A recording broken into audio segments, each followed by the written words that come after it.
Va Ibn Abbos radhiyallohu anhudan kelgan bir so'z bilan mavzuni yakunlaymiz.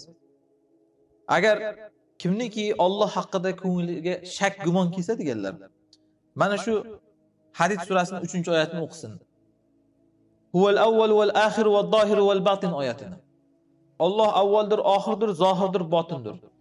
Qanday ko'ngliga shak kelsa, gohida odamning ko'ngliga shayton shunday shak topib keladiki, yerni kim yaratgan? Alloh. Osmonni kim yaratgan? Alloh. Arshni kim yaratgan? Alloh. Shayton shunday oborib oxir aytadiki, Alloh kim yaratgan? O'zing aytyapsan. Hech narsa o'zidan o'zi bo'lib qolmaydi, to'g'rimi? Borlig'ida. Uni albatta kimdir yaratish kerak. Xo'p, shu qoidang bo'yicha deydi, shayton sizga aytadi. Alloh kim yaratgan endi deydi. Odam ana shunda ikkilanib qoladi. Rasululloh sollallohu alayhi vasallam mana shunda hadisda aytganlarki, to'xtasin shu joyda deganlar. Kirishmasin u joyiga. Alloh hech kim yaratmagan. Shayton sizga yana ko'nglingizga vasvasa soladi. Ha, sen qochyapsan mavzudan deydi. Javob bera olmay qolganingdan sen gapni aylantiryapsan endi deydi. Ha, unda bu narsalar ham o'zidan o'zi yaralganda Alloh o'zi shundoq bo'lsa deydi. Alloh yaratmaganda uni deb odamning ko'ngliga shaklarni olib kelaveradi mana shunaqa. Ibn Abbos radhiyallohu anhu aytganlar, kimning ko'ngliga ana shunaqa shak kelaversa, mana shu oyatni o'qisin. Huval avval. U avval, u boshi yo'q.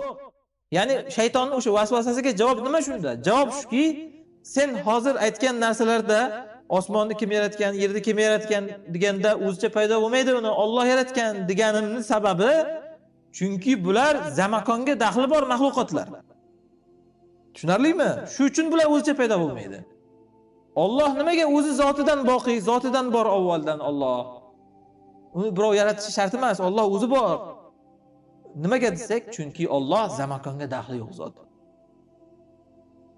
Biz aytgan gap hech narsa o'zidan o'zi bo'lib qolmaydi deganda zamakon ichida.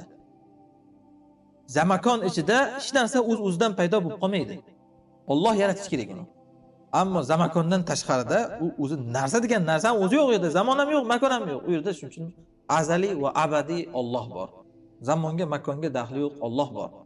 Ana shu oyatni o'qisin deganlar inson ko'ngliga agar Alloh haqida shubha kelsa